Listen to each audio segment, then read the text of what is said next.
Hawkiba September 18 Bisnupur District ke Nambol Saba Lekaida Sakhangdaba Singna Kuntram de Suba Sam Rifles ke convoy da ambush tawduna personal ani lekhidaba amadi miyoi mangan aso apan piramba thodok asida chenaba miyoi sing president rules lengakna NUMIT nini suraba phawa phaba ngamdri thawong asi national security da amadi India ke constitution da singna bani haina CoTU na phongdorakli committee on tribal unity na thadorakpa video clip amada look asigi spokesperson and Jilun Kipgena phongdorakpada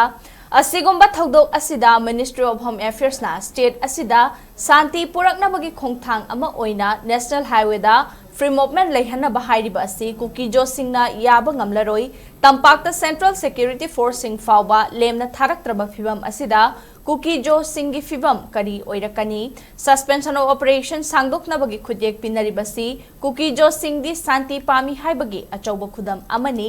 handak Manipur da prime minister lakhibada ihan hana welcome tawkiba furup adu kukijo na oikhibani Ministry of Home Affairs na lebak asige notice ki lamdam asida santi thamba pamlabadi India ke constitutional provision gi article 239A gi makhada kukijo singna taliba separate administration asi athuba matamda pithokpiu Assam Rifles ke personnel da landaduna misi mina yawhan khiba thodok asigi mathakta action loba thengthabagi tangai fadana CoTU na September 12 ge ahing nongyai dagi September 15 ge ahing nongyai fawba economic blockade tongna bawarep lore maramaduna Manipur ge governor na president rules lengak leidiba state asida constitutional power chathabiu haina appeal tawrakli